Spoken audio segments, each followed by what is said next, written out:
Okay, good morning, everybody, and welcome to our webinar on defense and security implications of COVID-19 to talk about European allies and partners. I'm E.J. Herold, the Executive Director of IISS Americas, the Washington office of London-based International Institute for Strategic Studies. We're pleased to welcome our IISS members to today's discussion. And for the members of the public joining us, we hope today's event will inspire you to join IISS and experience the full range of publications and other benefits that we offer to our members.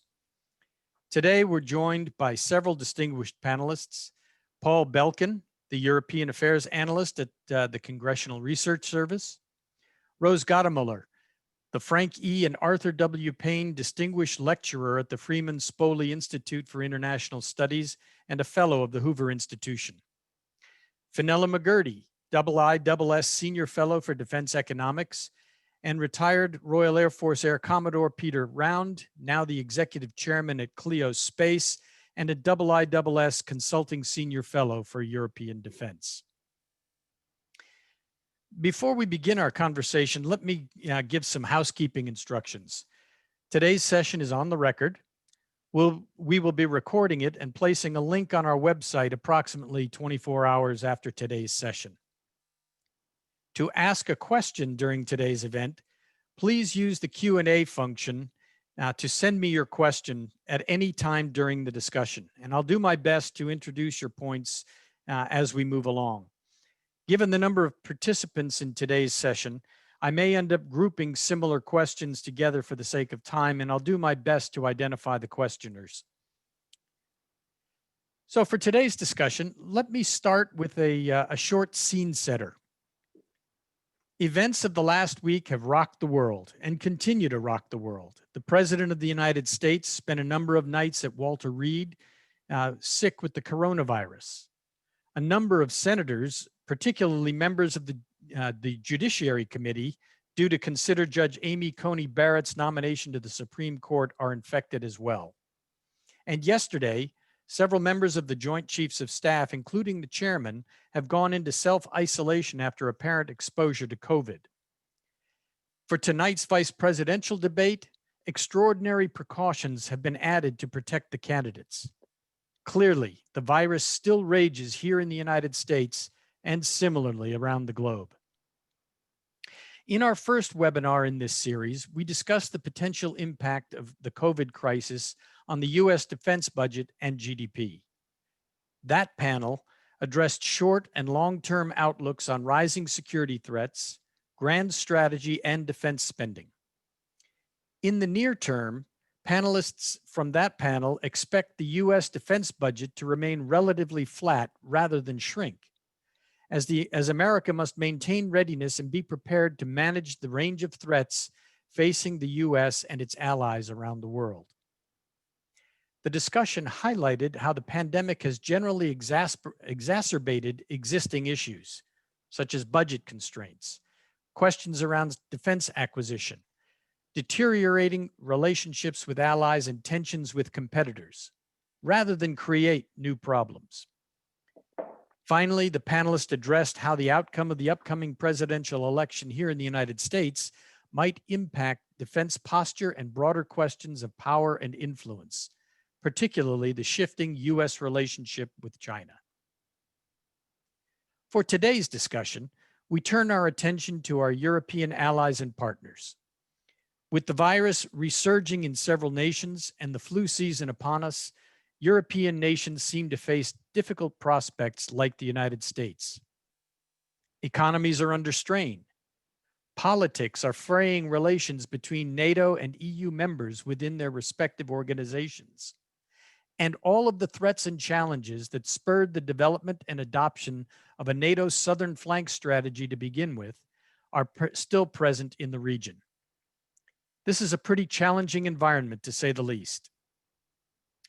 I'd like to begin by asking our panelists whether they're optimistic or, as I've just painted, rather pessimistic about the prospect for NATO and EU members, particularly vis-a-vis defense and security in the post-COVID environment. So with that, who would like to go first? Rose, please.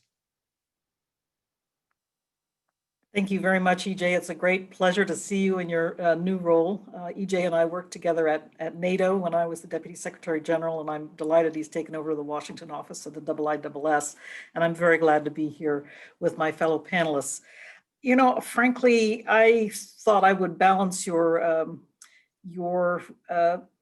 I think, accurate picture of the difficult period we're in by saying a few words about how I think NATO as an institution and NATO members inside that institution have actually responded in a fairly effective way to the COVID-19 crisis. Clearly, NATO, like most countries, got off the ground rather slowly in terms of responding, but once it did get going, it used the assets to hand to really start to deliver, particularly NATO heavy lift capability out of the Papa Air Base in Hungary was used to move equipment, material, and even patients who needed intensive care around and among the NATO countries rather quickly. And simple mechanisms such as the special NATO call sign that allows flights that are NATO badged to move quickly through European airspace, I think they facilitated that early response. But now NATO's gone farther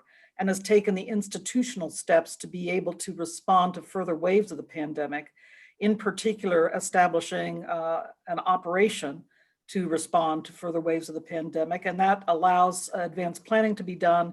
It has also allowed the establishment of this kind of stockpiling mechanism and has allowed NATO members to contribute to try to get ahead of the next waves of the pandemic.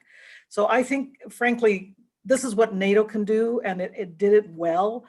But I wanted to make and end with a larger point that, in fact, this has greatly benefited resilience overall. The defense ministers back on June 18th made the decision that they needed to build up resilience in several important areas like telecom, supply chain security.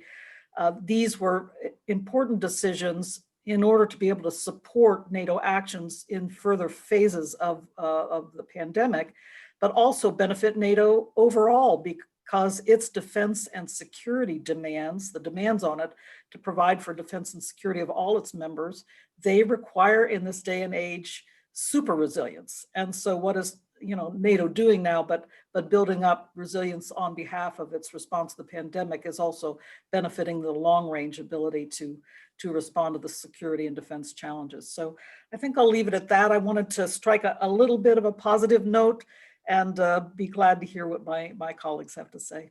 Well, thank you. I appreciate the different perspective from what I laid out. But I'd like to hear, Peter, if you could talk about a European point of view and what you are seeing and experiencing from over there. Yes, EJ, thanks very much. And I come at this very much thinking of my former role as a Director of Capability in the European Defence Agency.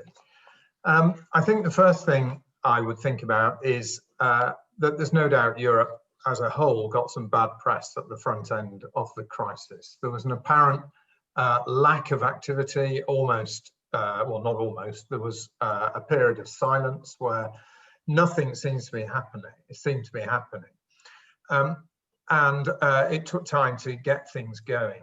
And also a feeling, sitting here in Europe, and of course my accent is the giveaway, but I am sitting in the UK, which has a very slightly peculiar relationship with Europe right now.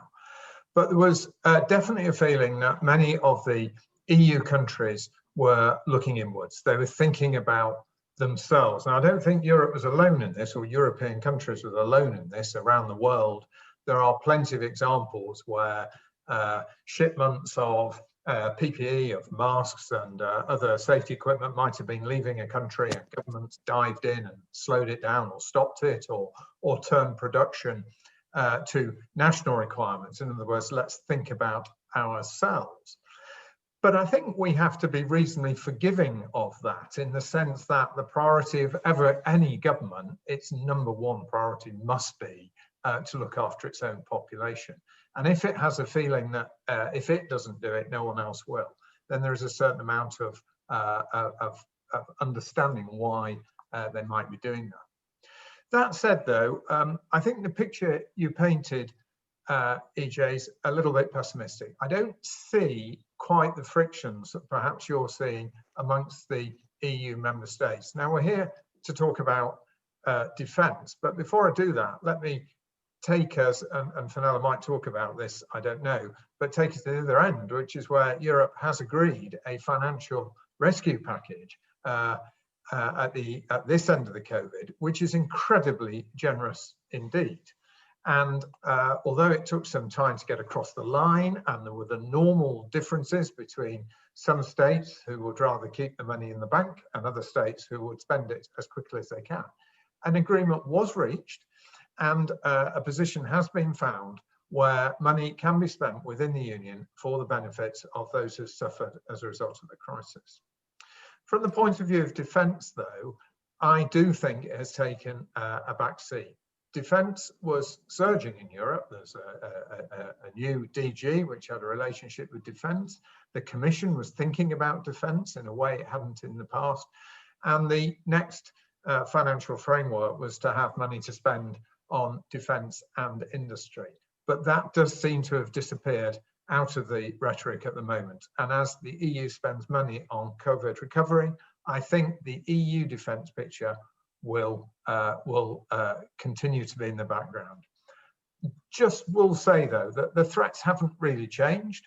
I think that is recognised. Germany has just passed its defence budget, and that what they passed is exactly the same as was put forward before COVID struck. So perhaps to let the others have a go, I'll just leave you with the thought of, was that defence budget passed intact because the threat was recognised, that it hasn't changed, or because the snowball and the momentum was already going and it's too early to tell? I'll stop there. Well, let's go to Fenella to respond to that question. Is this a bit of inertia that is keeping nations spending on defense and security? Or is this a recognition of a dangerous and challenging environment in which they believe they need to make those expenditures to maintain readiness and capability? Thanks, EJ, and thanks, Peter, for the lead-in on the spending front. But I think I agree. There seems to be this sense of a holding pattern, and despite concerns that we would see public spending and in that defense spending start to be cut in the wake of the pandemic, there's certainly been this sense with the 2020 budgets and 2021 budgets that have already been proposed across Europe, so mainly like Germany and Scandinavia. There does seem to be this approach of continuing with spending plans as proposed. France is also continuing with the LPM, the military financing law. So given that and that context, I think it's interesting that we didn't see an immediate knee-jerk reaction of cutting defense. And I think within that, and this is something that I think will be interesting to discuss, is the approach to finances and the approach that European countries and indeed global countries will take in order of the magnitude of the fiscal deficit that they're able to maintain, and whether that pursuit of austerity that we saw in the wake of the financial crisis will be of as much importance in the wake of this crisis. I think it will. I think countries will readdress what it means to be economically stable and at what levels that stability is acceptable to be at. So while I do agree with EJ that the picture is quite bleak, especially from the economic point of view, if you consider, when I look at defense spending, I look at the economic drivers, political and strategic. I'd agree the strategic drivers are still very much there. The threats in Europe haven't declined in the wake of in light of COVID. So that driver is still very much strong, and that's been what's driving the recovery in European defense spending since 2015. But the economic driver, the pillar that those spending decisions will need to be made upon, is obviously severely weakened. And that contraction that we're seeing in European GDP for 2020, as that the financial bill comes through in 2021, we might see a reassessment of spending plans. But it might also be that countries look towards further taxation rather than public spending cuts. So the point of optimism is that countries may learn the lessons from last time, from the last crisis. They may reassess where cuts were made last time and the impact that had, and try and avoid those knee-jerk decisions, knee-jerk reduction in capabilities that we saw in the wake of the last crisis. I'll stop there before I go too far into the numbers. Well, thank you. Let me turn to Paul. You know, we've just listened to a description of what's going on in European spending, and I opened by saying that the analysts or the panelists on the last discussion about the U.S. talked about a pretty steady U.S. defense budget because the threats haven't gone away. In fact, they may even be multiplying, and therefore the imperative to maintain defense spending is there. But how will this be seen from a U.S. point of view, looking at our European partners and allies? Is it enough, given the defense spending pledge that NATO took in 2014 to achieve results by 2024 of 2% of defense, 2% of GDP on defense, and 20% of whatever was spent on recapitalization and R&D?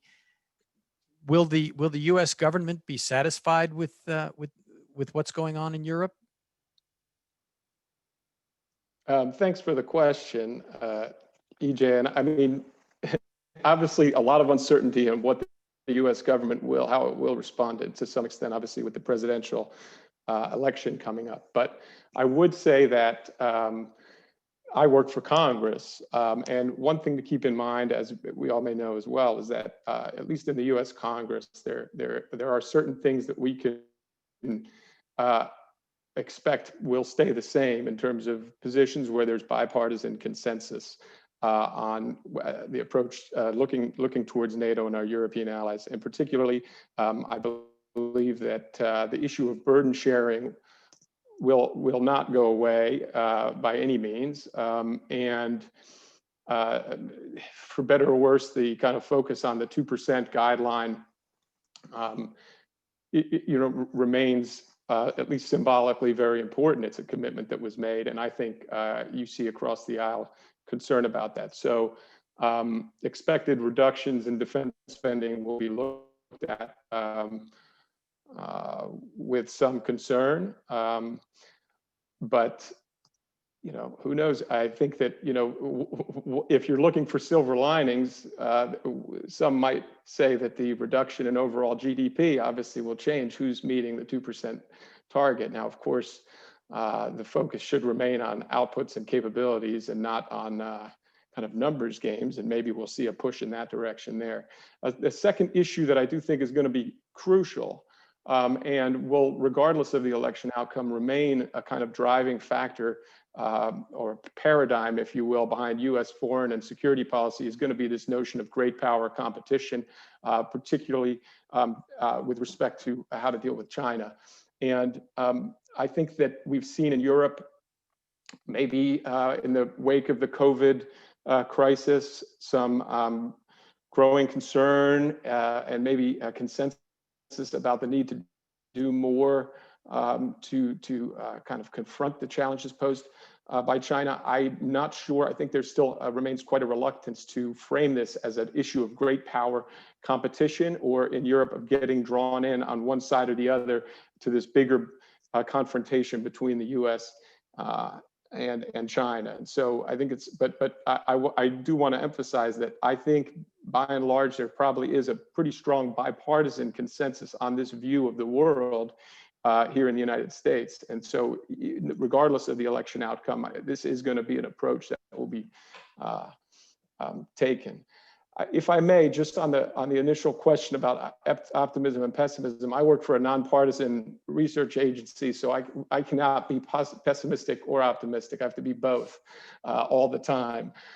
So I very much appreciate Rose pointing out some of the really positive things of the NATO response. I think stepping back, though, more broadly on a political level, political dynamics within the alliance. In the NATO context, I think we have to acknowledge that COVID has maybe exacerbated what were already existing transatlantic tensions.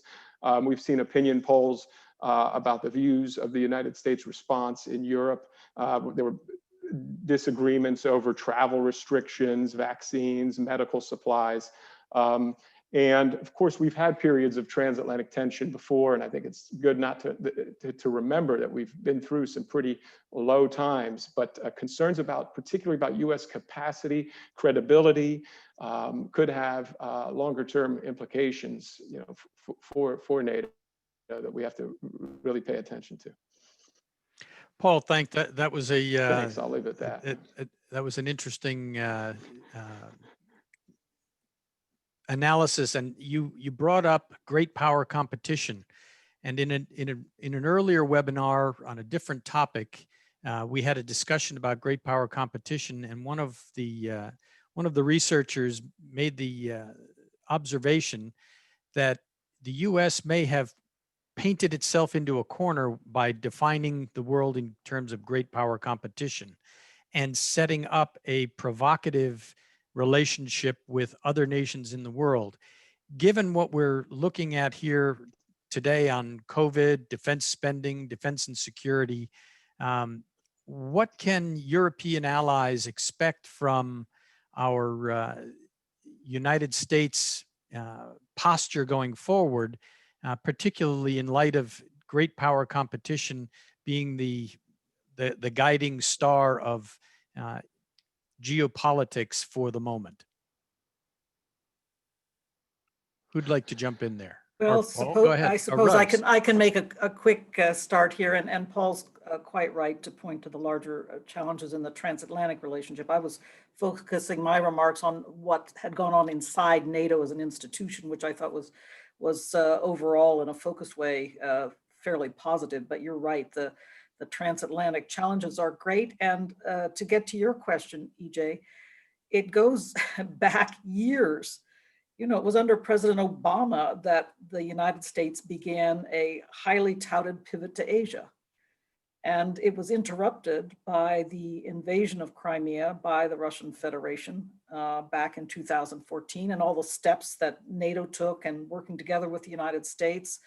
It's been correct, the emphasis on enhancing reinforcement over time, ability to really bring military force to bear if necessary, but also putting in place the tripwire battle groups in the Baltic states and Poland, all very, very important steps. But this, and the commitment of the United States in terms of the investments made to enhance infrastructure in Europe and so forth, all of this to the good. But it is now a permanent feature of US national security policy that the attention is on what is now known as the Indo-Pacific. And the attention will continue to shift in that direction. That is why, in some ways, and I'd be interested in our European colleagues and their views of this, I've been quite positively interested in the remarks that have been made in Europe about how Europeans need to now be focusing more and taking more responsibility for their own defense. I realize that's sometimes seen as a kind of, oh, it's because the United States is turning its back on us. Well, I see it as a kind of reality of the situation, that in fact, the United States will be spending more time and focus in the Indo-Pacific region with a sharp eye on developments in China.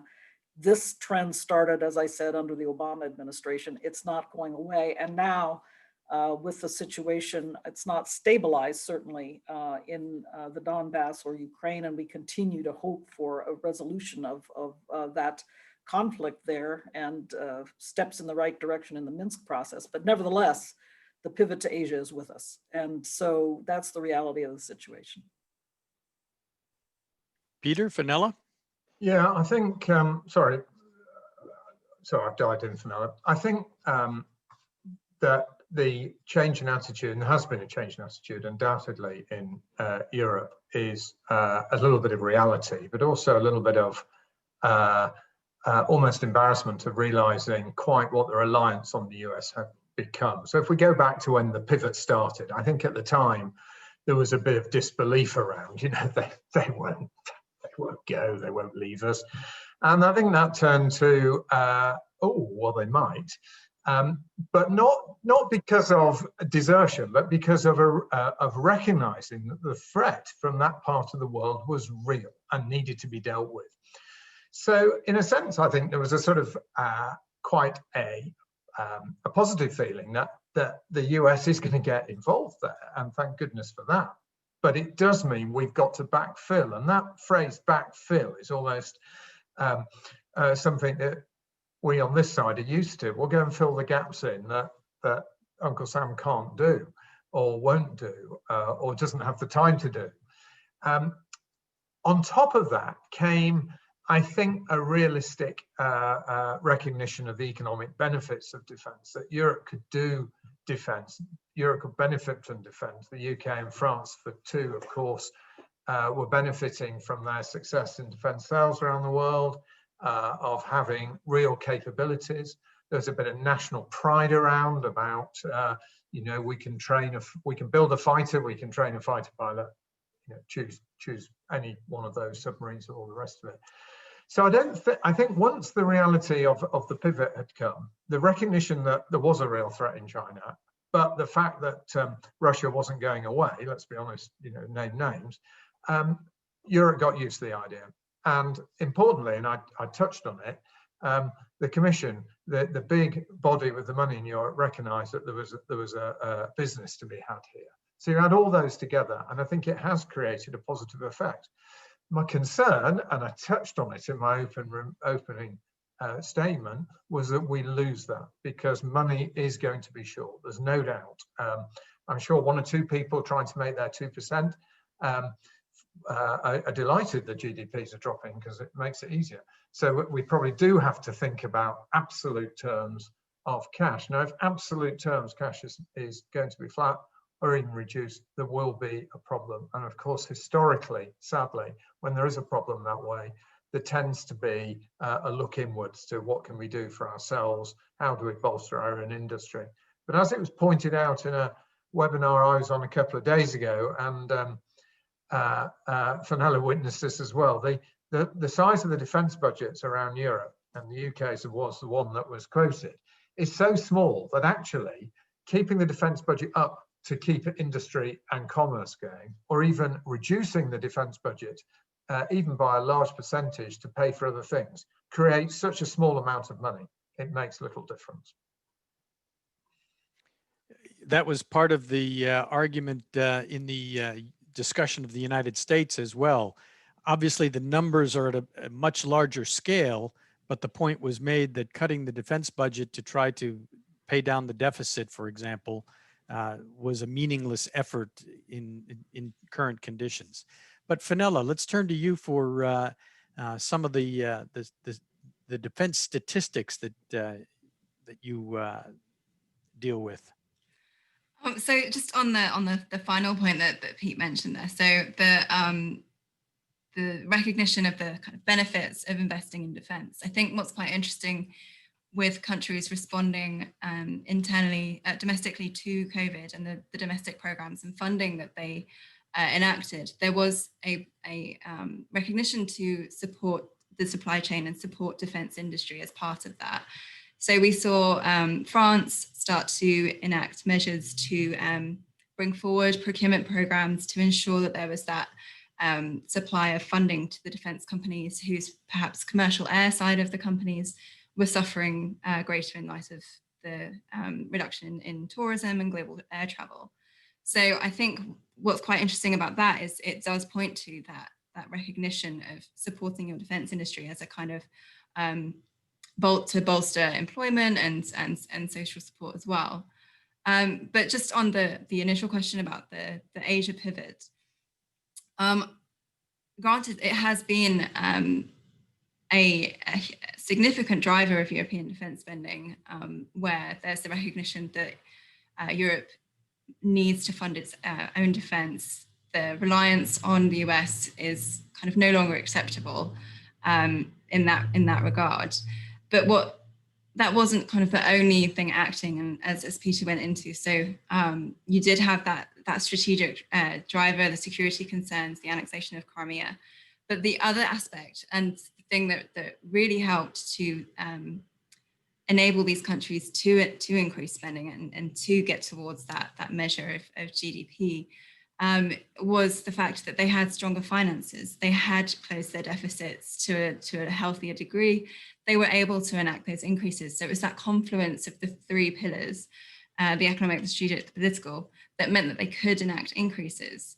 That pressure from the US to increase spending, that's been there as long as I've been doing this. I remember one of the first things I looked at was Robert Gates talking about, when he was defense secretary, talking about the need to increase spending in NATO, in European NATO members.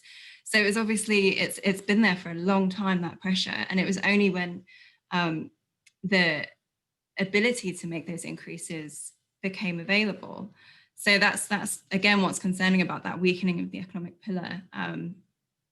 Depending on which region you look at, those pillars vary. And if you're, say, in the Middle East, the strategic and the security pillar is of more concern than perhaps the economic. But in Europe, there's always been that concern about economic stability, economic health, and the ability to enact those increases. And finally, just on the percentage of GDP measure, yes, you do have that coincidence of declining GDP, meaning countries will make that measure. So it's actually pointing to the utility of the measure and whether we should be looking at real top-level increases in defense and how countries are spending that money, and trying to get countries to agree on those terms rather than the percent of GDP. We need to not tie it to another variable. We need to ensure that those increases are tied within defense itself, and to get that stable commitment to defense. And I think that pressure is perhaps, it's likely to continue, but perhaps with less pressure, yes, in the short term, simply in recognition of the fact that countries are facing quite a huge economic hurdle over the next year. So in some ways, it's a bit unfair to expect these countries to be able to bolster that capability, to be able to make that commitment to defense, because they are dealing with so many kind of fires elsewhere within their public budget. So I think the pressure will still remain. I think the drivers are still there. It's just the ability that's going to be the question going forward. Thanks. Very interesting. Paul, did you have a comment there, or I thought I saw your hand go up? Well, I thought yeah, thanks. I just, interesting points. And I did want to bring up another way. I think this conversation about the European defense capacity is interesting, and obviously will, the impetus behind doing more for Europe to do more collectively in this realm is only going to get greater as these resource constraints, and for the other reasons that were pointed out. I think that does bring up a question for the United States, and from our perspective, I think the US, we've been watching the European defense developments since the late 90s now, and it's kind of I don't know, maybe it's not completely, it's a little colloquial to describe it as a love-hate relationship, but it's this interesting dynamic where we want the Europeans to do more, to develop more capacity, capability.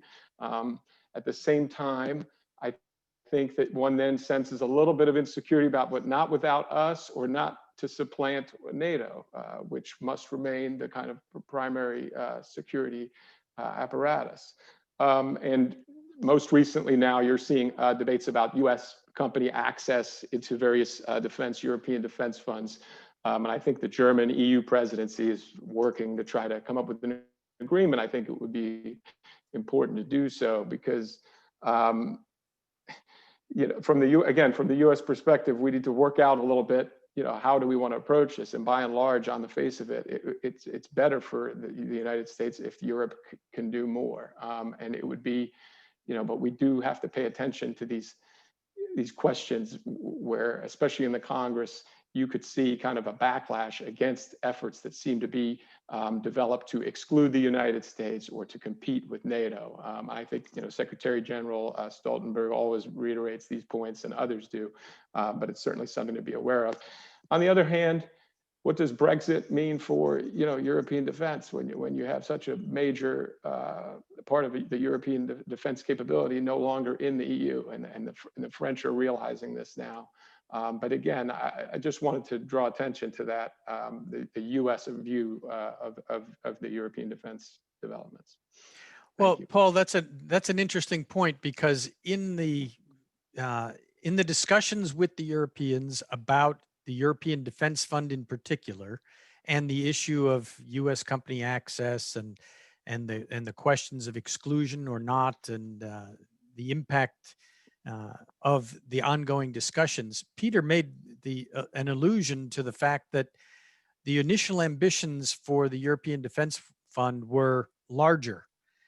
They weren't terribly significant in terms of the amount of money being spent, but they had an impact on potentially driving cooperation and collaboration among the member states of the European Union in a positive way to build defense, a European pillar. But the problem is that that small amount of money has now been reduced and reduced and reduced, and they still haven't agreed a budget. And the question will be, when that budget is agreed here by the end of the year to be implemented in January for, I think it's a 7-year period, will there be any realistic amount of money that will attract companies to defense cooperation in these European Defense Fund projects? And will it make a difference in European defense? Is COVID the culprit? Is that why the difficulties in getting to that initial target sum and now reduced target sums are taking place? Or is that the inability of the European Union to collaborate and work together toward a common view of their budget and their process? So Peter, I saw your hand first. Yes, this is quite complicated. So if I try and pick up bits and pieces, first of all, it's the EU doesn't have a defence function in the sense that it is not a United States of Europe, and I'm lucky to have said that based in the UK, not had a thunderbolt come through my head and shoot me. But it is not a United States. It doesn't have a single foreign policy. It doesn't have a single defence policy. And in my days in the European Defence Agency, it was a line I used quite frequently when people were making comparisons as to how can the US operate with 2 armoured fighting vehicles and the EU's got 13, the US has got whatever it is, 3 frigates, the European Union's got many, many more, and so on. Because the fact is that defence in Europe is a sovereign activity. So the ownership and command of that defence equipment and capability lies with the sovereign state, and then they offset some of that to NATO. So that's something to bear in mind. Secondly is not all members of Europe are members of the EU, never mind members of NATO. Therefore, you have people who are not part of both. So that's an issue. Thirdly, in terms of the US access to the European defence market, let me use it in the wider sense, and all those discussions going on, that has clearly been modified by the fact there's another country trying that would dearly like to have access to the European defence markets that's no longer in Europe, and that's called the United Kingdom. So Europe is having to think about what it does for the US in the middle of that's fair to say, I see Fenella smiling, a difficult negotiation that's going on between the UK and Europe. All overlaid on that, of course, is the magical word of duplication, that Europe mustn't duplicate. Why build headquarters, command structures on all of those things when they already exist in NATO? And of course, that was the position of the UK. That was what the UK did in Europe for a long time, was fought bitterly against any suggestion that we needed a European core headquarters or anything else to compete with NATO and therefore the US one. What that means, of course, is that actually Europe doesn't have a lot of the capabilities because it didn't need to create the command and control capabilities that NATO already has. So there is neither can it afford nor does it have the wherewithal, frankly, to start creating those structures. So I've just thrown out lots of things there which make it really, really difficult, but it's the high level politics that are difficult at the moment. The European Commission is a business organization. It's based on getting the best deal it can for European business. It wants to build airliners or nuclear power stations or whatever else. So when it gets into the business of doing defense, it brings that business head to it and says, what can I do to make European companies do better out of defense? Well, one of the things I can do is stop those pesky non-Europeans, and that includes the two U's, United States and United Kingdom, getting stuck in. And when you argue with them and say, well, you know, come on, there's more to it than that. We're all running American equipment. There's that we need the Americans to be with us. We need the Brits to be with us. They'll turn around and go, well, yeah, can I just remind you about when we tried to get access to building GPS chips and how the Americans reacted to that?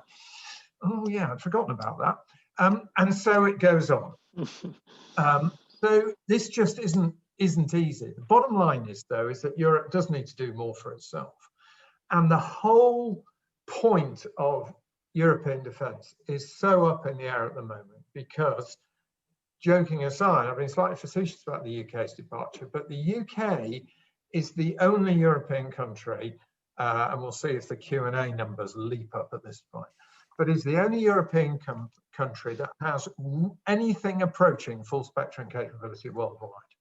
And other countries in Europe have proved when they've tried to do it that they run out of kit and transport and everything else pretty quickly. So how European defence to do anything beyond just defending its own border is going to continue to exist in any meaningful way until they sort out an arrangement with the UK. It's going to be very interesting. I'll stop before I say too much. Very good, Peter. Let me try and introduce some of the audience questions because they are starting to grow in number, and that's a good thing. The first one I want to take is from Professor Stanley Sloan. He says that because of COVID, its economic consequences and environmental challenges, pressures are building on both sides of the Atlantic to broaden the concept of national security. How should the United States and its allies anticipate and prepare for this redefinition of national security and its likely impact on traditional defense spending? And answer that through the lens of the impact of COVID. You know, in a pre-COVID environment, you probably would have one answer, but in the post-COVID world, I think things will be slightly different. And if I'm wrong, tell me I'm wrong. Why don't we start with Fenella? Thanks, EJ. So I think there's definitely been a slight blurring of the lines between what falls into defense and what falls into security. And I think we've certainly seen countries in Europe start to include more traditionally security funding in their defense budget assessment. And that's kind of within the NATO definition. So whether we'll see that shift in the definition happen will be fairly interesting going forward.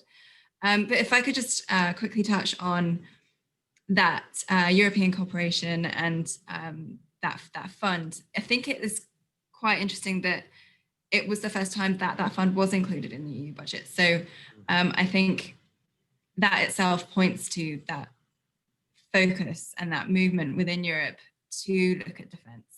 And granted, it was lower than they'd initially intended, but it is there now. So it's a kind of starting point with which to go forward. Yes, the amounts are low, but it's still kind of funding out there, which is going to just become all the more important as funding is constrained. But yeah, I do think that we'll start to see that focus on a more wider capabilities beyond defense, looking at border security and the wider initiatives, cyber and everything that will then have to be focused within the defense budget and may even start to constrain that funding for the conventional capabilities that was built in there. Again, creating some sort of not capability gap, but gap as a transitional gap as countries move from X capabilities to Y. You create that vulnerability if you have extended those gaps. So you do have to be really careful with that transition. But I do think it started, and I think it creates opportunities, but also quite high risks as well. Okay, thanks. Paul.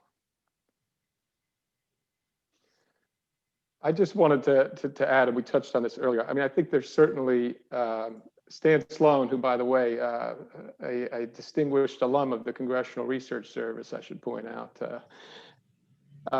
rightly points out that there's a strong case to be made for broadening the concept of kind of what constitutes proper defense policy, and even your spending priorities and what you're spending on in security. And if anything, COVID has demonstrated that even more so. But I think that conversation was already underway before things like any kind of measures to bolster societal resilience in the face of kind of hybrid threats, disinformation, responding to that would also encompass then work in the intelligence sphere.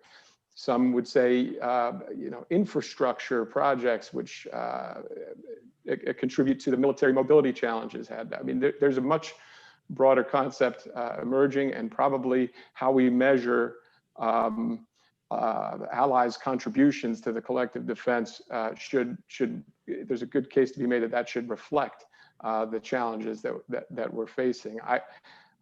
There is this, obviously, in the United States, from the presidency down through the Congress, this kind of, I don't say the 2% target fixation or attractiveness. It's very simple. It's there. It's been established. It's been committed to.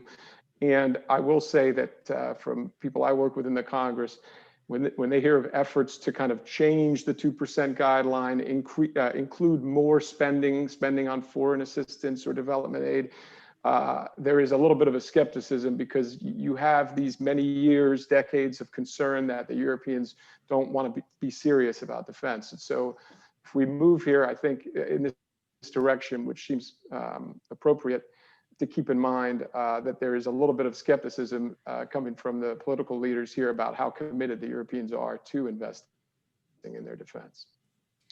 I could just add a point again, sorry. So there are countries in Europe, so Sweden do include things like crisis management operations within their defense consideration and their wider security. So as these kind of events start to unfold, if there are further pandemics, further global environmental crises, anything beyond the scope of what maybe traditional response that defense was required for, I think that again will create that reorientation within the defense budget towards that recognition. And I think because defense did play quite a strategic role, quite a really important role in the response to COVID, there's that sense that defense is needed for more than the conventional responses that was previously there in the past. So I do think I fully agree that national security element and the crisis response, the widening role of the defense kind of infrastructure and support network is just going to have to continue, just because of the global environment that we're now operating in. Rose, sorry, I saw you had your hand up there. No, it's very much to pick up on what you're saying, Fenella, and it takes us back to my early remark about NATO's disaster relief operations, in this case applied to the COVID-19 pandemic. You know, the Euro-Atlantic Disaster Response Coordination Center at NATO was always the redheaded stepchild. It was not seen as particularly important, or, maybe we can cut, EJ will remember, maybe we can cut that budget more, or, is it really necessary to have these kinds of disaster relief exercises going on? I argued strongly for it, and suddenly it has, burst to the forefront as very, very important to NATO's implementation of the COVID-19 response. And I welcome that. It really is important, again, as I said, for resilience in the face of further pandemic waves, but resilience in the face of further threats we will face, and not only the military, traditional kinds of threats, but also hybrid threats that we all face today, and the work that NATO's been doing to try to improve the resilience of telecoms, for example, or energy supply against supply chain security. I think all of those are part and parcel of this recognition now. Well, to that point, though, Rose, there's often been a criticism that the use of military capability to respond to domestic or security concerns was an abuse or a misuse of those that capacity, and a question about it's only because we've invested in defense to have that capability that we can turn it to another use. And shouldn't we be investing in civilian capacities to be able to do these things to create resilient societies and cultures? So where's the balance? Is it an appropriate use of the military to do these non-traditional missions, or is COVID pointing out the weakness of our preparation and our capacities in our societies, that only a military capacity has been able to fill the gap, to use an earlier expression from today's webinar? Well, I think, and I've been out here in California with these terrible wildfires raging. And here in the United States, it's natural that when the first responders who are not military, get behind in their response, as they have during this wildfire crisis, that the National Guard step forward. And we've had the National Guard from states across the Union come here to California to help in fighting these wildfires. To me, that's natural. Of course, it's not, the military are not the first responders in these cases, but when the first responders need help, that's when we should, I think, have the military trained and ready to step in to help. So does this then become that redefinition that Professor Sloan is asking about of national security, or is this a one-off prompted by natural disasters, pandemic, etc.? Again, I think it's been a well-established precedent here in the United States, and that's part of what our National Guard does. But in any event, my colleagues might have some different views on this. Yeah, and Peter, how is it seen in the UK, or from your perch at the EDA? What did the European nations think about this type of a response? Right. Well, the role of the military and civil society varies from country to country considerably, and it often depends on history and, in some cases, how the current government got to power and all sorts of different things like that. But I think in most countries, Western democratic countries, there is an expectation that the military is a reserve force to do pretty much whatever's demanded of it by the government. And I think you used the phrase of sort of these new roles. They're not new roles. I'm a pretty old man now, and I didn't, but some of my colleagues were manning. I was going to say fire engines. You don't call them fire engines, do you? Fire trucks.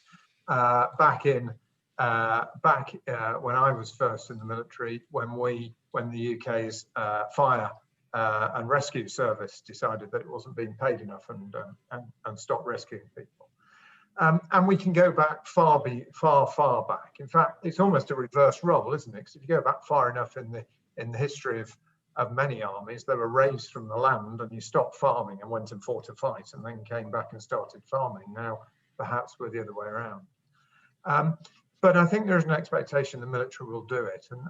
And friends of mine who commanded naval ships, some of the decisions they made was how much kit they were going to carry because they had a certain freedom of maneuver for disaster relief.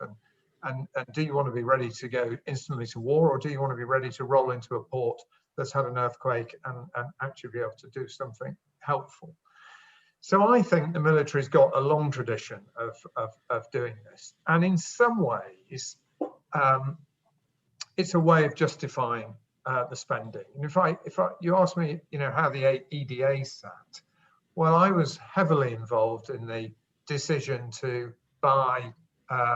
It's slightly abstract, but I hope you'll get my point and bear with me. To buy the multi-role tanker transport, the A330 air-to-air refueling aircraft, which are just being delivered now into the Netherlands, which will be available for both EU use and NATO use. And one of the things we had to do there was persuade politicians to buy these aircraft. So we bought a multi-role tanker transport. Now, I know the theoreticians out there will tell me they can do transport and tanking at the same time, but actually you can't really. You're either tanking other fighter aircraft or you're delivering troops in a war situation. But we persuaded the politicians that it was worth spending the money because you could use them in peacetime or wartime for different roles. And I think you can transfer that on the military. What am I going to do with these thousands of troops when we're at peace? Well, you've got a reserve force and you've got a capable force. So I think that it is a reasonable expectation. Let me just also mention where we started this, which is how are defence and security coming together. Of course, before COVID, post the last election in the UK, the UK's government decided to go for a defence and security review. And I think that's really important. It wasn't a defence review or a security review, it was a defence and security review.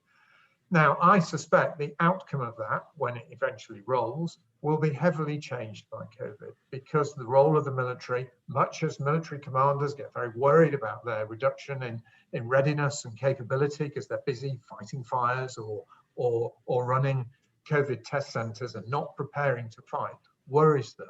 The fact is, we only have so much money, we only have so many people, and when a nation has a reserve of people that might have to fight for it, then they can also build flood barriers, build COVID test centres, and certainly in the case of the country I'm sitting in now, build enormous hospitals very quickly. Yeah, valid point. Fenella, did you have something you wanted to add there? I think something that occurred to me was just within my role, I do have to look at national security strategies and white papers. And just in terms of the crisis response and the changing natures of threats and the assessment of the security environment, there's just distinct differences between the countries and their inclusion of natural events, climate change, and the need to address that security threat within the defence budget itself, or even within wider security measures that need to be implemented. I think it's interesting that in the UK, previous white papers, so the Modernizing Defence Programme, that there wasn't an awful lot of mention of climate change, of pandemics, and the risks that they pose to resilience and security and stability. But I don't think we can ever expect that to happen again. I think all countries will now have to build that kind of response within their security infrastructures and within their assessment of the environment that they're operating in. So it's not a sense that we were not prepared, perhaps, or rather that we underestimated the scale that this kind of crisis could have on our economies and on the response that was required. So I certainly think that reassessment of national security and what that constitutes will start to be addressed. Certain countries were a lot better at it than others, let's say. Thank you for that. Let me pass another question to you all for consideration. COVID seems to exacerbate, even accelerate, ongoing trends in geopolitics. Looking at post-pandemic alignments, one scenario could be a rapprochement politically between Europe and the United States, particularly in a scenario that sees a change in US leadership that is less critical of European allies than the current administration. Another scenario might be strengthening of European resolve and solidarity to create sort of a third pole in a multipolar environment, sharing leadership of the world between Europe, the US, and China. How likely do you find either one of these scenarios? And if you were betting people, where would you put your money? Where does Russia fit in the second scenario? Is that your part of Europe, or that's kind of missing? That's a good question, and I don't have a good answer for you there. I think that Russia is potentially a cooperative and collaborative partner of Europe, but also Russia could be the wild card. We just published last week an assessment of Russian military modernization that is quite interesting, and people should take a look at it after this webinar, because it posits that The Russians are far more militarily capable than they've been in recent memory. And that means that they are a force to be reckoned with, considered, and planned for or against. But by the same token, they're economically weaker than they have been at any particular point in our lifetimes because of the declining oil prices that they depend upon and other isolations that have occurred that have made them a noisy and troublesome nation, but not necessarily one that is going to impact the broader environment. Again, I'm grossly caricaturing, and I'd be curious to hear your response.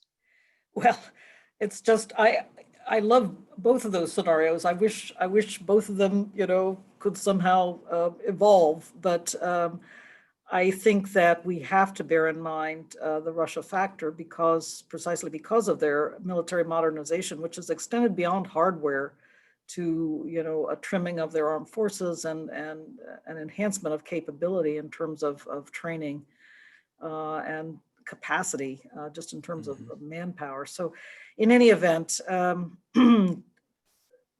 couple of things here, and I hope it'll spark some conversation with my colleagues.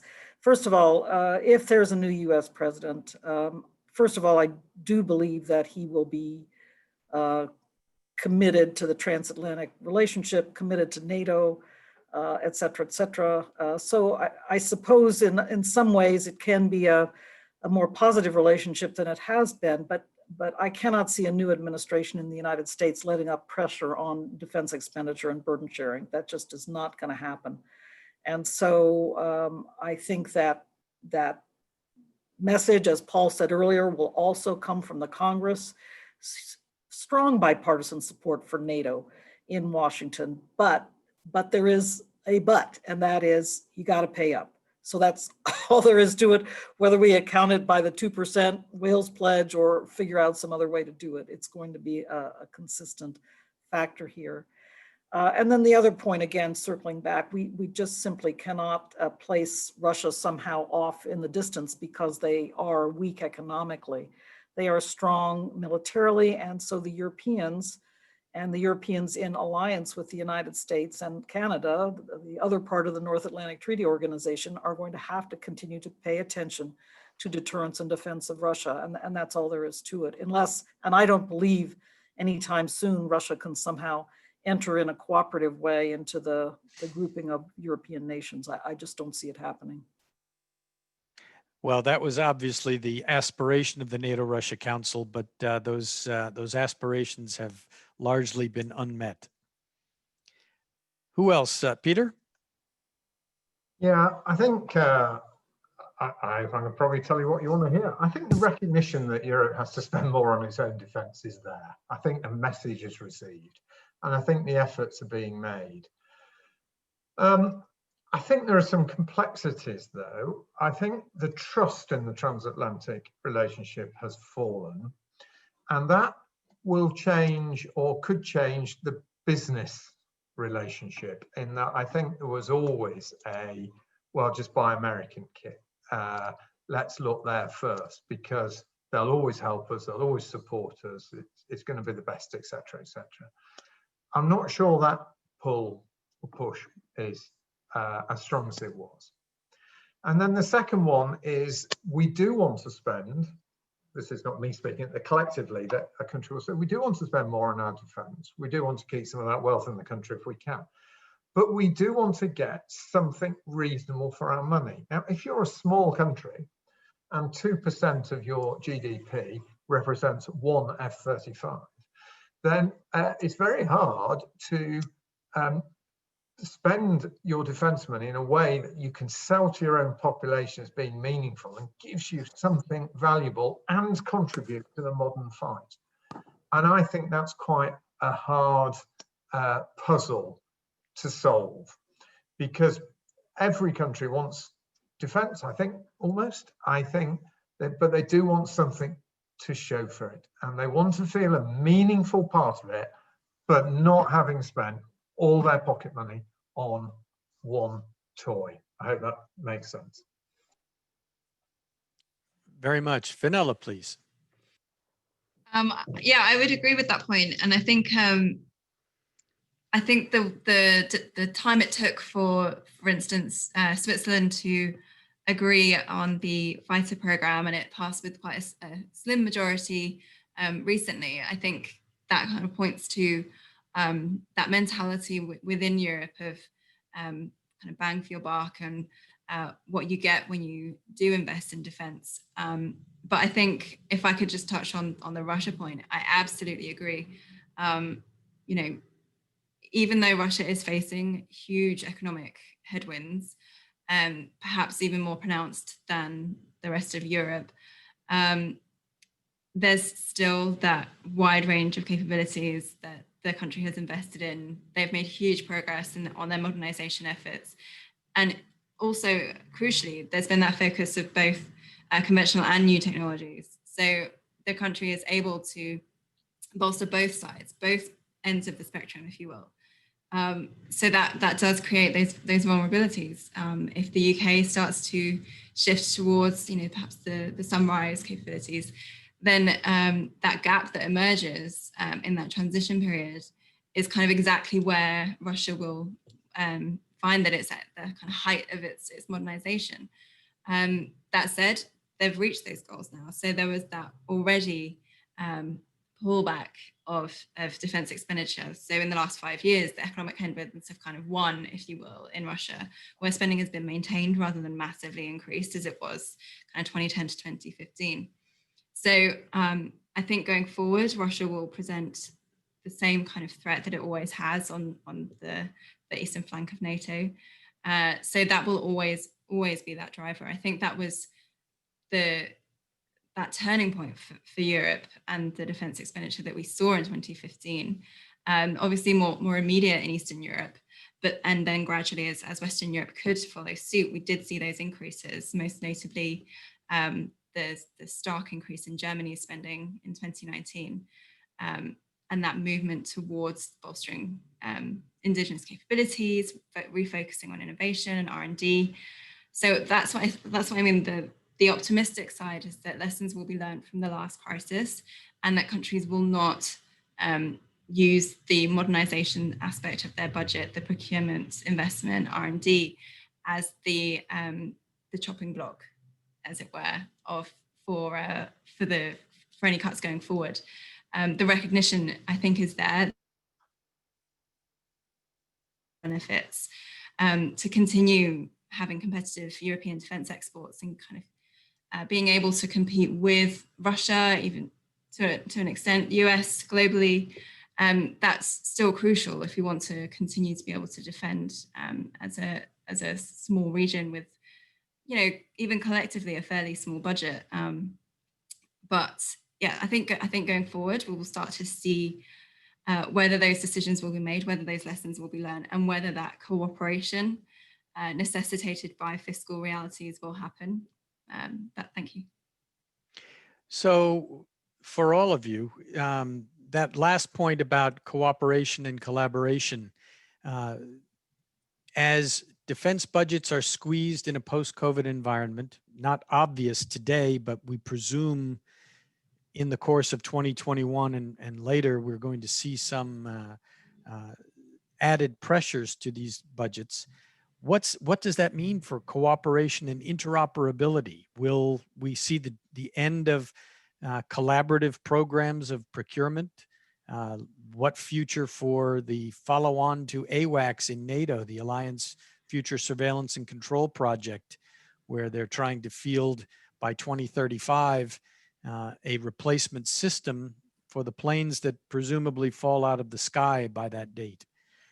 Will cooperative programs wither and die, or will they become the way to leverage shrinking defense budgets in meaningful ways? Your thoughts? I'll just jump in quickly. So okay. If you will, the collaborative programs, I think when the last crisis happened, there was that sense that maybe fiscal realities will lead to this huge drive in cooperation, and countries will just be forced to share capabilities and have to look for those opportunities. And we saw some movement towards cooperation. We did see the emergence of, UK and France, the Lancaster Treaty, and those kind of agreements come forward, but it was quite often on a bilateral basis. So whether that will then happen now, I think you could see it in a more immediate way. So for instance, the UK might have to reduce the numbers of the wedge tail. And if that continues, if we see further cuts like that emerge in the integrated review, countries may have to look towards a kind of specialize and share approach where you don't have as much of a budget, you don't have that domestic market to fund all of the capabilities in order to build out that defense industrial base like you do in the US. It does become quite necessary if you do need to defend your borders, your wider region. You just don't have the funds to be able to do it unilaterally. So while it didn't happen as much or to an extent that it could have in the past crisis, I think it's so much more marked now. And indeed, progress has been fairly substantial within Europe in terms of defense cooperation. Substantial might be a bit strong, but there have been movements to bolster those efforts, to increase cooperation. So it's in a different place than it was back in 2009. There have been these institutions founded. We have initiatives like PESCO that have been introduced. So it is in a different place than it was 10 years ago. So that does create a better foundation for cooperation, I think, especially in light of the fiscal conditions. Thank you. I'll stop there. Peter? Yeah, I think both sides of the argument exist, I'm afraid. If you talk to some and they say, we'll do this a cooperative program, the response will be, I'll get less, it'll cost me more and it'll take longer. And for others, it will be, but it's the only way to do it. So I think, first of all, in terms of industrial cooperation in Europe, some of that's going to happen anyway, because the big primes exist across Europe, just in the way they exist across the States, of course. But so if you're going to buy, and I sort of refer back to the tanker program, that aircraft was built in France, it was converted into a tanker in Spain, it's operated out of Eindhoven in the Netherlands. Actually, even if that had been a Dutch procurement, it would have still ended up being built like that. In terms of cooperation there, cooperation is more than just it, isn't it? There's politics as well. And there's quite a lot of ripe areas. There's UK is pursuing Tempest as the next generation fighter, yet France and Germany are pursuing FCAS. Now, just remembering last time there was a cooperative fighter program in Europe, it started as one and ended up in two, which is why we have Typhoon and Rafale. But in this case, there's an opportunity perhaps there as we try and keep the UK in the defence fold of Europe for a cooperation to be done, which has political basis. There will be cooperation where the driver is an international organisation, and the example you cite, EJ, is really going to be driven by NATO. And NATO, that capability is not going to be serviced by a single ally walking up to NATO and saying, "We can do this for you. Here you go. We'll just do it like that." So I think there are different days and different ways where each of these applies. But I think fundamentally, many of the capabilities which are so desired are simply beyond the reach of most countries to do, perhaps other than the United States, or perhaps Russia, because it has to do on their own. Therefore, I think cooperation will remain with us. The clever bit is to make it a positive experience. Can I just add one point also about cooperation taking place inside NATO? Of course, there are the big marquee projects like the AWACS replacement. NATO learned some bitter lessons, for example, from its flight operation in Libya, that it needed more common munitions available widely across the alliance.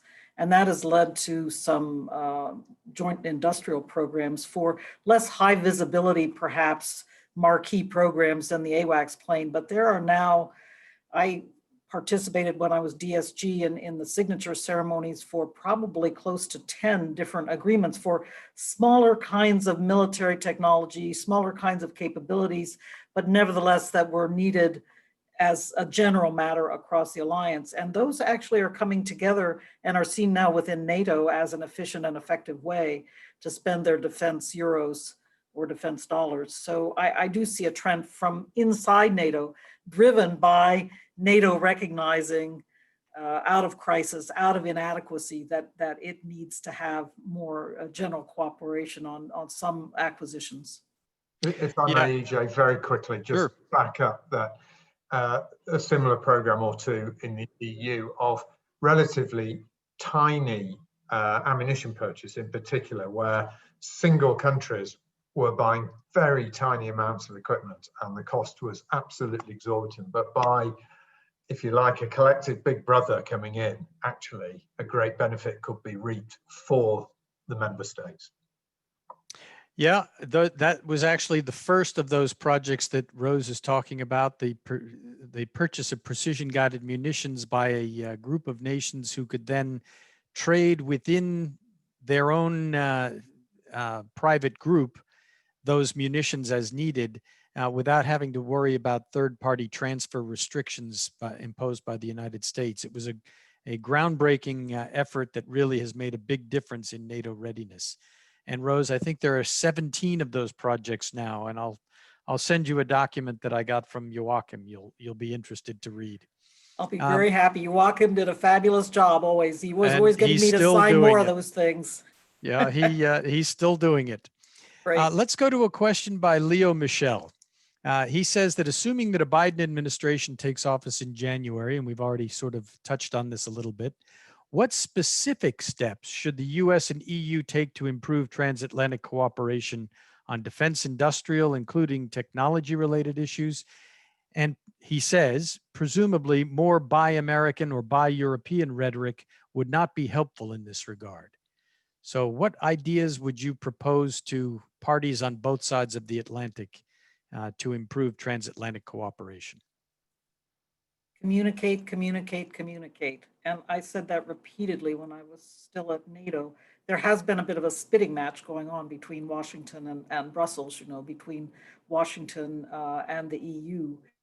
And I just think people haven't been communicating thoroughly enough. Washington kept asking for more information about EDF and PESCO, but maybe they weren't quite ready to listen.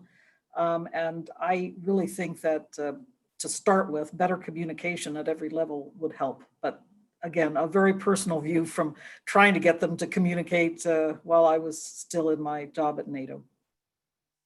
Peter. I'm going to back up Rose's comments absolutely with one slight addition. And EJ, you've heard me say this in big rooms with lots of microphones. We've got to solve the security barriers between communicating between NATO and the EU, so we can share meaningful, useful information.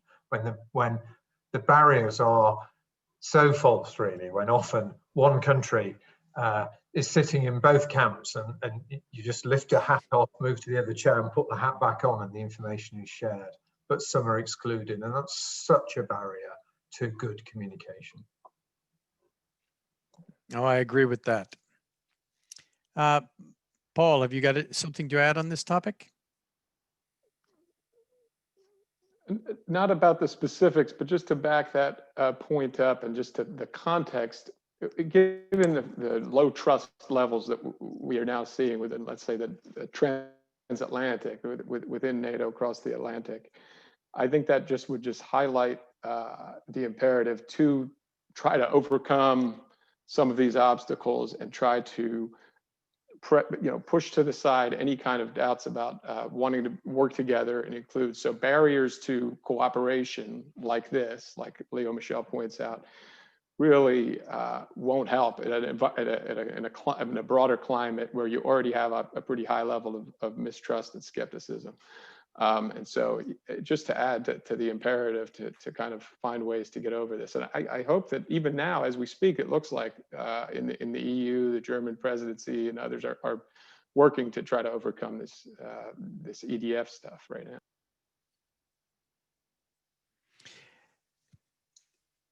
We talked about earlier, and I'm going to another audience question here, a little bit about Brexit. And Dave Majumdar, and I hope I've pronounced that correctly, has asked, with regard to Britain, would the UK be able to maintain its defense spending if there's no post-Brexit deal by the end of the year, combined with the hit from COVID?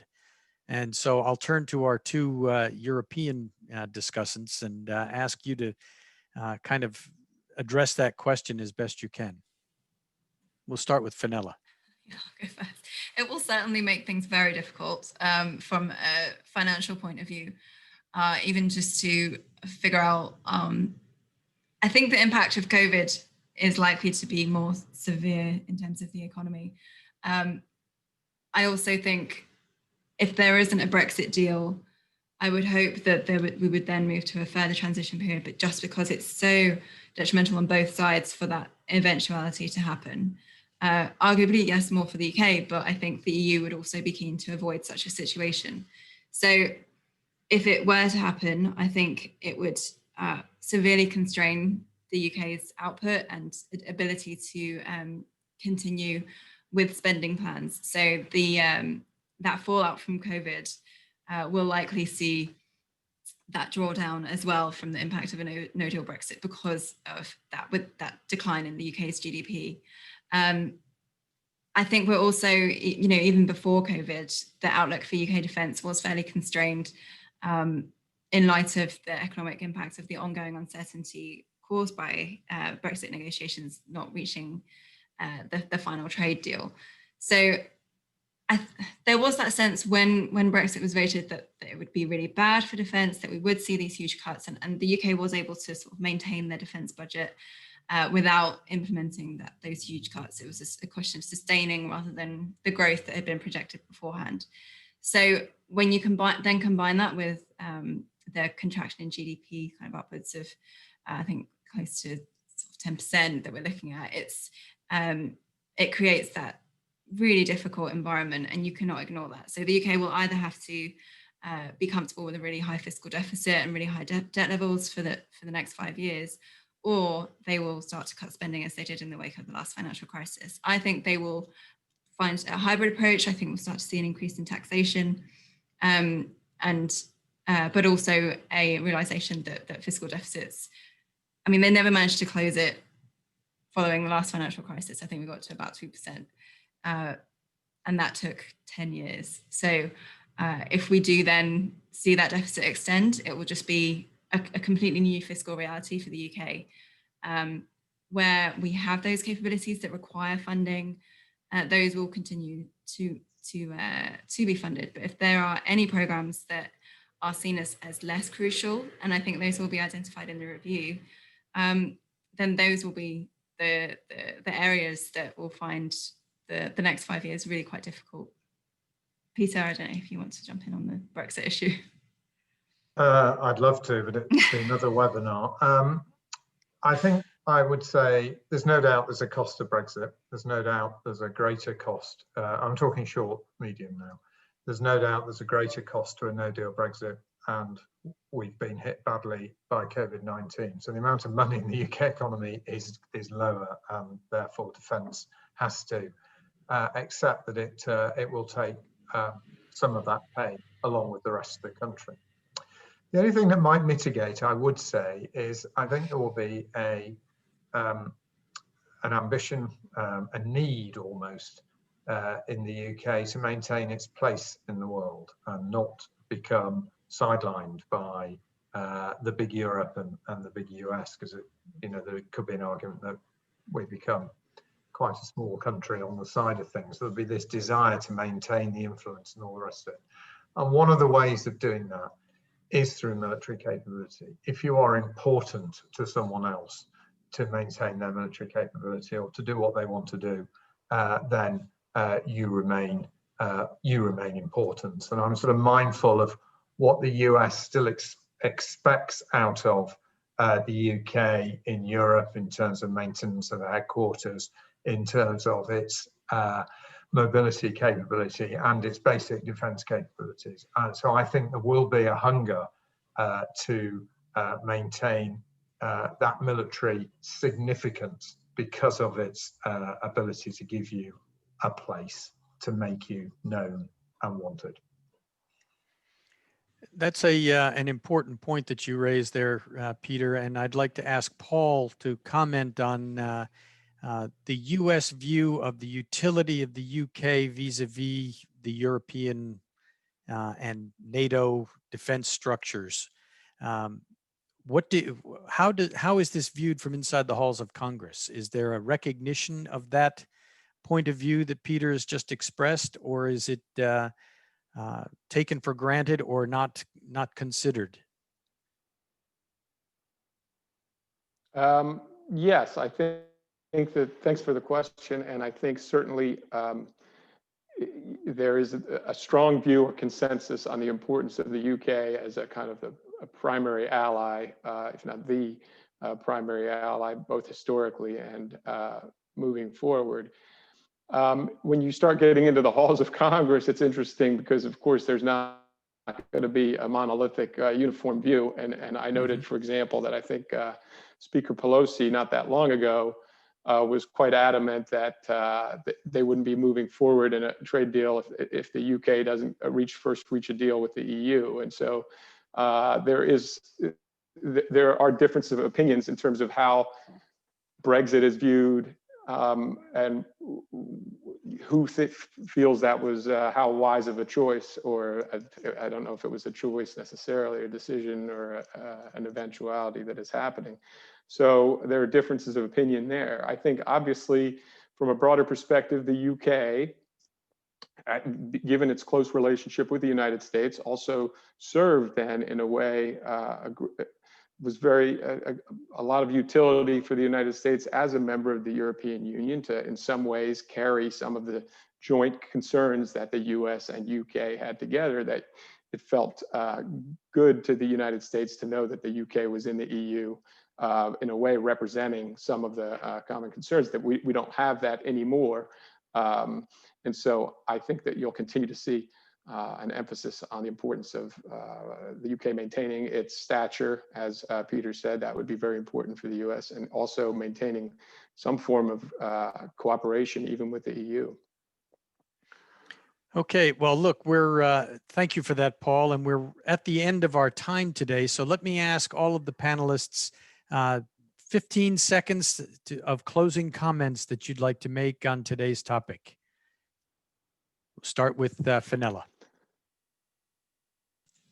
Thanks. So yeah, to take it back to the beginning, the bleak environment that Europe's facing, I think without that robust recovery and that snap back to a healthy economic environment, it's going to be a really constrained outlook going forward. So I'm kind of leaning on the more negative side in terms of the outlook for defense expenditure, just purely based on the economics. That said, going forward, if anything shifts in the strategic landscape, then Europe just will have to continue that focus that's been increasing in the last 5 years on defense, and to continue that bolstering of capabilities. So I think eventually it will be a return to that trend, but only once the fiscal pain, as it were, of COVID has resided. Thank you. Thanks. Rose? I do agree, and I believe we are going to have to do some profound repair work in the transatlantic relationship in the upcoming period. If President Trump remains in office, I am not one of those who thinks, and we haven't had a chance to discuss this, so maybe you can do another webinar on this, EJ, at some point. But the notion that Trump is suddenly going to pull the US out of NATO, I don't believe in. But nevertheless, continuing the process of building up the communication willy-nilly, even in the case of a continuing Trump administration, I think it's a lot of heavy lifting, but it just is something that we need to try to do every day. And certainly in other circumstances, we will look for energetic repair work in the transatlantic relationship. And I hope that can be the case, with that caveat that there is a permanent shift in the US attention to the Indo-Pacific. And so Europe's going to have to cope with that, but I hope and believe that it can be done with a very open cooperation and continuing discussion with the United States about how priorities are set. and so forth. And I just wanted to say that I appreciated Fenella's remark because it was such a problem as we were recovering from the previous economic crisis. And I came into NATO that so many of the cuts had come to defense budgets that we were scrambling back after, and yes, the turnaround began in 2015, but we were scrambling back in that period. So I hope you're right, Fenella, that the big cuts won't come in the defense budgets going forward. Thanks, EJ. Thank you, Rose. Paul, please. Well, Keep it short, please. Yeah, I would just say that, look, we have the fundamental fact to have to do more with less, essentially. I think we've pointed that out. And the key question for me looking forward is the extent to which governments are inclined to move to enhance cooperation with one another inside the alliance to respond to this challenge, or is there an impetus to move more kind of inward and nationally focused and uncoordinated? And I think we've fleshed out a little bit the importance of one or the other, but that's going to be a key.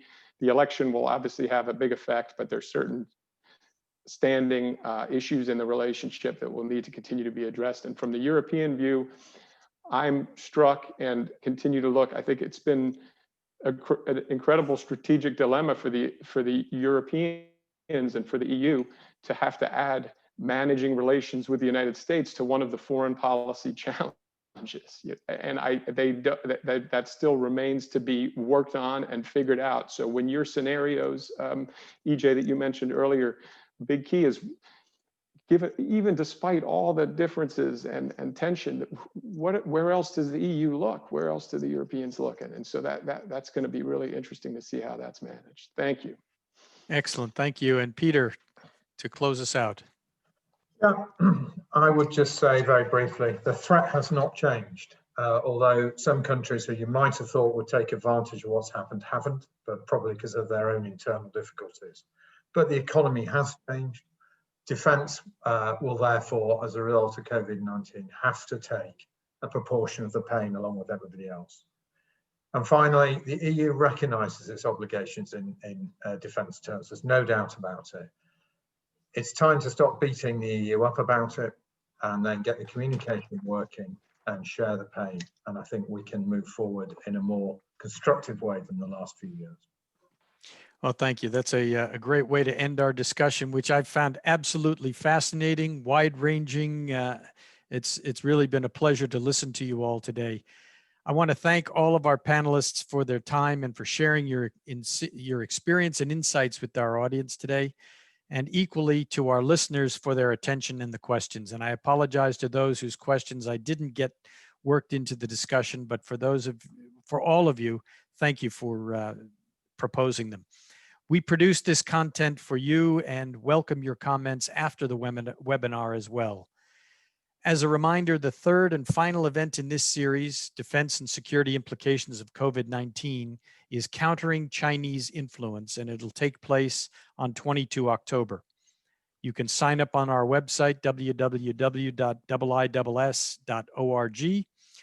And finally, our second in our tripartite series on defense and security in the Mediterranean, looking at NATO's southern flank strategy and relations in the region, is tomorrow, 8 October at 10:30 Eastern Time. And you can sign up on our website if you're not already.